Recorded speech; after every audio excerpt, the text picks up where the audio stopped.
예, 안녕하십니까. 네이버 쪽에서 상담을 좀 하고 있습니다. 자, 2년 동안 제가 상담한 건수가 7,500건이 넘었습니다. 하루에도 정말 수십 건씩 상담을 하고 있는데요. 이제 가장 많은 게 아마 이제 주택임대차 보호법. 자, 누구든지 대상이 될 수가 있을 겁니다.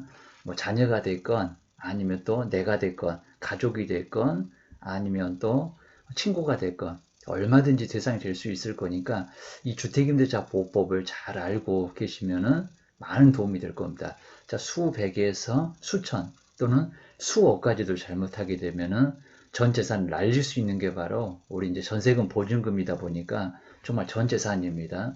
자기 재산을 꼭 지킬 수 있는 그런 부분들이 좀 있어야 됩니다. 정말 누구도 보호를 해주지 않습니다. 먼저 주택임대차 보호법인데 가장 많은 또 질문이 있는 게 이제 대항력입니다. 대항을 할 수가 있다.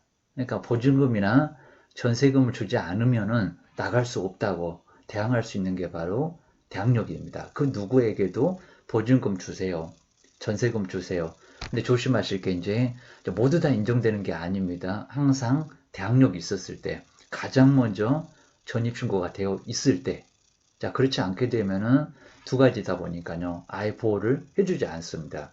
대항력을 갖춘 경우하고 대항력이 있는 경우가 분명히 다르니까 꼭 조심해 보셔야 됩니다. 제가 이제 바로 뒤에서 네 가지 사례를 가지고 한번 설명을 드려보면은 정확하게 알 수가 있을 겁니다. 꼭 정리를 좀 잘 해놓으셔야 됩니다. 우리 법에서는 열쇠를 받는 것을 인도라고 합니다. 열쇠 받고 들어가시잖아요. 그리고 거주라고 할 수가 있습니다. 점유, 거주. 근데 경매물권에서는 점유 이렇게 표현합니다. 법상의 표현이니까 그렇습니다. 거주하고 있었을 때. 그리고 동시라는 개념입니다.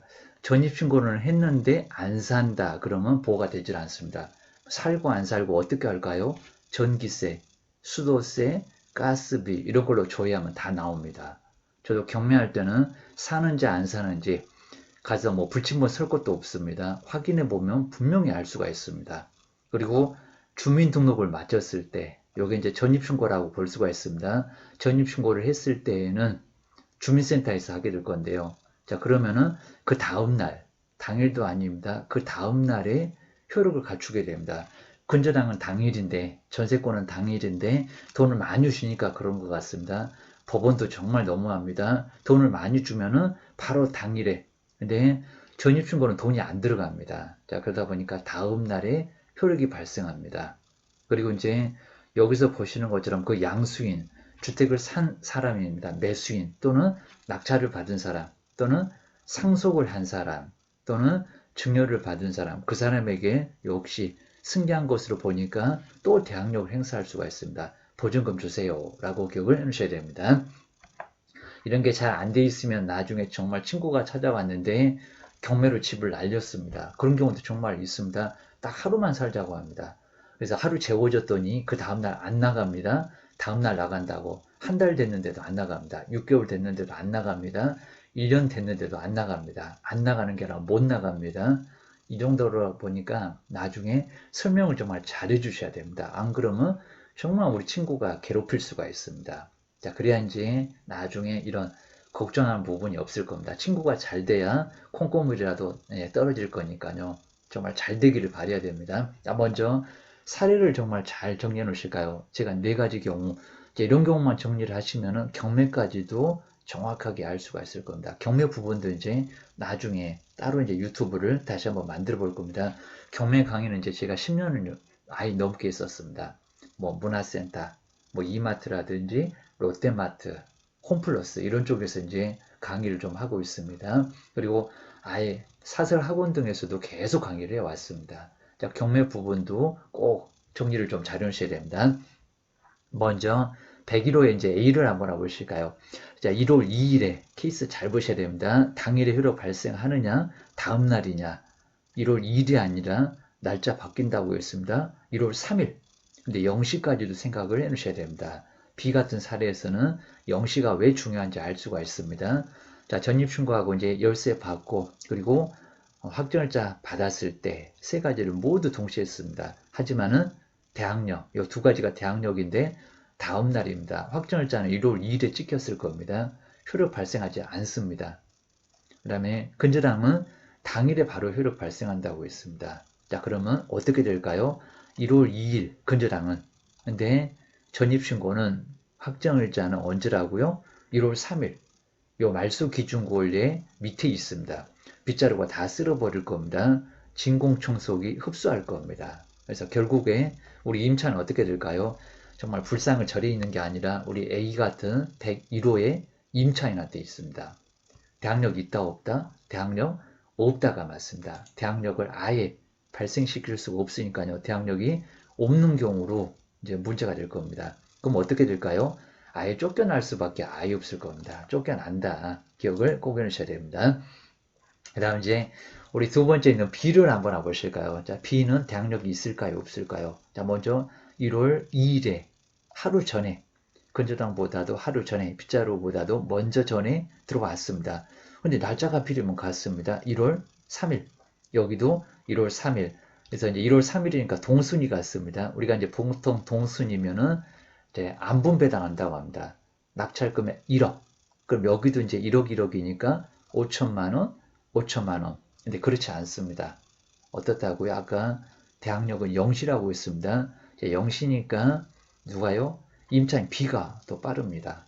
자, 배당도 어떻게 될까요? 확정일자 0시부터 그리고 근저당은 등기소 문 언제 열까요? 9시입니다. 공무원들 9시부터 업무를 봅니다. 6시까지. 자, 이러다 보니까 아무리 빨라도 9시, 여기는 0시.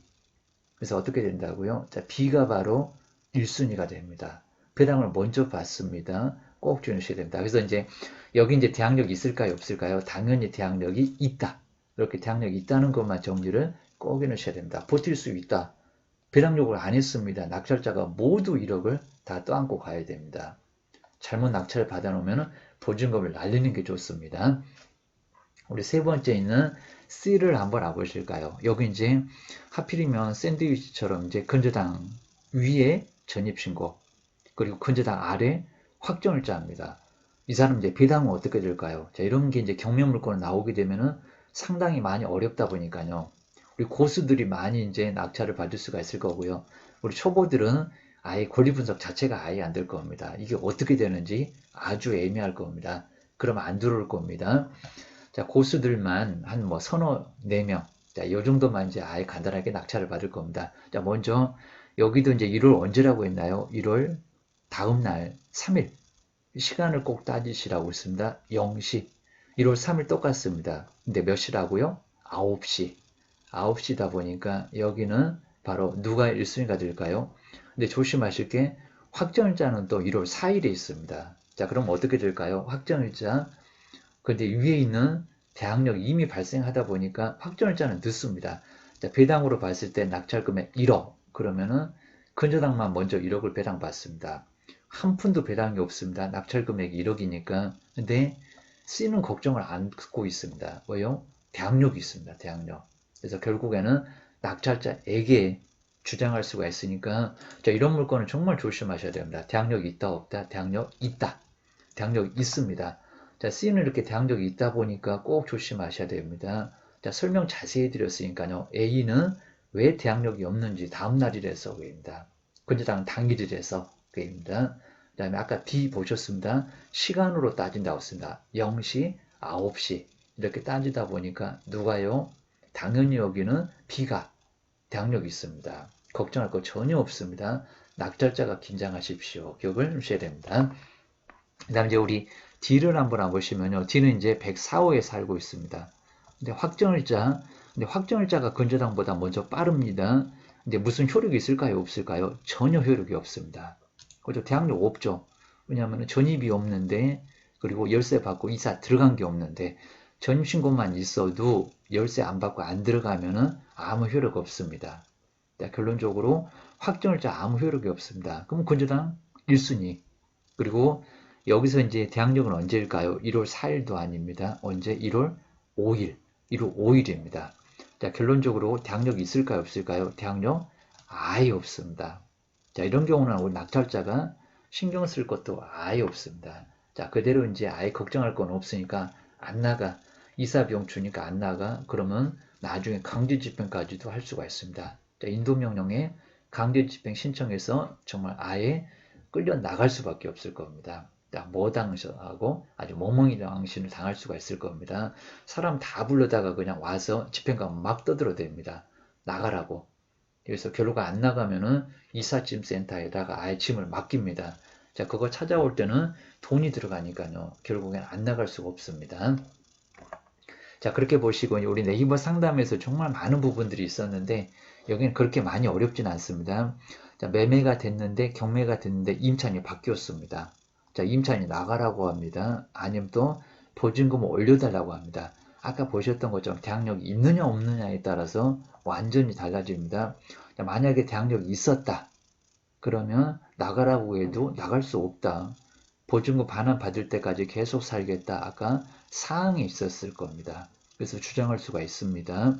자, 그렇게 해서 여기는 이제 문제가 없다. 올려줄 필요 없다. 대항력이 있었을 때. 아까 대항력이 없었을 때는 안 된다고 했습니다. 대항력이 있었을 때만 가능하다. 기억하셔야 됩니다. 자, 두 번째, 우리 서울에서 살고 있는데, 이제 두 번째가 정말 질문이 가장 많습니다. 남편이 바로 대전으로 발령이 났습니다. 그랬을 때 이제 지방으로 먼저 남편만 내려갔습니다. 자, 그랬을 때 또 전세자금 대출을 받으면 안 내려갈 수가 없습니다. 전입신고 안 할 수가 없습니다. 전입신고를 해야 되는 경우에 서울 집은 도대체 어떻게 될까요? 자, 이러면 이제 어떻게 될까요? 이제 이산 가족이 될 건데, 자, 먼저 서울은 우리 판례가 그렇습니다. 가족이 일부만, 자, 일부만 남겨놓고, 그러니까 부인만, 자녀만, 아니면 그냥 부인만 있어도 괜찮습니다. 그렇다고 해서 이제 몽땅 가버리면 안 되고요. 항상 뭐 살아야 되는 건 아닌데, 주말에라도 올라와야 됩니다. 또 집이 이제 물이 새서 아주 난리가 나는 경우가 있으니까 꼭 주말에는 와서 집이 잘 있는지 확인을 좀 해봐야 됩니다. 짐도 일부 놔두고. 자, 그랬을 때는 점유를 한 걸로 봅니다. 판례가 그러니까 꼭 기억을 해놓으셔야 됩니다. 어디 가도 못할 겁니다. 다대전으로 가면은 또 서울집이 보호가 안 되고, 서울집에 남아있으면은 대전집은 또 보호가 안 되고, 그래서 이렇게 가족을 나누어서 이렇게 전축을 해놓으면은 두 집 다, 서울집도 그리고 대전집도 자, 어디 가도 못하는 상황을 판례가 예상을 하고 있습니다. 그러면 이렇게 보호가 된다. 뭐 전세권 등기 안 해줍니다. 절대로. 임차권 등기도 안 해주니까 이렇게 할 수밖에 없습니다. 자, 우리 3번 같은 경우는 이제 좀 독특한 경우인데요. 우리 3번 같은 경우에는 최근에 판례가 있었습니다. 항상 우리 판례를 보게 되면은 임차인을 좀 강하게 보호를 합니다. 자, 그렇기 때문에 사실혼 배우자 혼인신고 안 했습니다. 근데 여기서 이제 사실혼 배우자는 그냥 둘이 산다고 사실혼 배우자 아닙니다. 자, 주변에서도 다 알고 가족들도 알고 혼인신고만 안 해서 그렇지 그냥 무늬만 정말 아예 자, 사실혼이지 부부나 다름 없습니다. 자, 이런 경우에 바로 보호를 해줄 수 있느냐입니다. 그러니까 여기도 이제 법률원의 배우자로 볼 수 있느냐 판례가 어떻게 봤을까요? 항상 우리 이제 임대차 보호법은 임차인을 강하게 보호를 합니다. 정말 아예 보호가 안 되고 그럼 이제 뛰어내리고 죽어버릴 겁니다. 인구도 줄어들고 있는데 죽으면 안 되고 있잖아요. 그러다 보니까 여기를 보호를 해줄 수밖에 없다. 그래서 우리 판례가 이제 보호를 해주고 있습니다. 자, 이런 판례 번호를 잘 점검해 놓으시면 나중에 이제 점검을 해 놓으실 때 또 자, 소송으로 갔었을 때 여기는 보호가 된다 안 된다를 알 수가 있을 겁니다. 자, 이런 부분은 정말 이제 중요하다고 보셔야 됩니다. 마지막으로 이제 4번을 보실까요? 근데 여기는 이제 그냥 여자친구입니다. 뭐 저기 이제 뭐 아예 우리 아버지한테 그냥 소개 정도로 자, 그런 경우도 사실혼 배우자라고 볼까요? 자, 그러기는 정말 좀 어렵습니다. 자, 이런 경우는 아예 등기를 하지 않으면 보호가 아예 안 될 수가 있고요. 그리고 등기 정말 안 해준다고 했습니다. 자, 그런 경우는 보호가 안 되니까 정말 이런 경우는 조심해야 됩니다. 저런 경우도 이제 보호가 될 거라고 해서 나중에 잘못 생각하시면은 자, 큰 오산이라는 거 꼭 기억을 좀 해놓으셔야 됩니다. 자, 앞으로도 이제 좋은 강의로 그다음에 이제 얼마든지 또 자, 케이스 많은 또 다양한 케이스로 인해서 이제 우리 생활에서 많이 접할 수 있는 부분들을 강의로 계속 올려보겠습니다. 그래서 이제 여러 사람한테 좀 이렇게 추천도 좀 해주시고요. 그 다음에 항상 오시면 이제 뭐 좋아요 아니면 또 구독 신청도 해주시고 이제 그 다음에 댓글도 좀 많이 달아주시면은 이제 시간을 좀 내서 항상 이렇게 답변을 좀 많이 해드리겠습니다. 제가 또 이제 강의를 하다 보니까 또 네이버 상담이 계속 이렇게 되다 보니까 바로바로는 못한다고 하더라도 충실하게 다 해드릴 거니까 꼭 와서 많은 애용을 좀 해주시면 좋을 것 같습니다. 그리고 네이버 상담이 있는데 많이 모르십니다. 정말 모르십니다. 이용하시는 분은 수십 번을 이용하시는데 아예 전혀 모르니까 아예 이런 상담 자체를 이용 못 하시는 것 같습니다. 정말 저와 많은 상담을 해서 이제 후기를 보시면 알 겁니다. 정말 많은 돈을 이렇게 찾아가신 분도 계셨고 안 되는 부분들도 제가 안내를 해서 받아가신 분도 정말 계십니다. 그래서 그런 부분들은 잘 활용을 한번 해 주셨으면 좋겠습니다. 자, 감사합니다.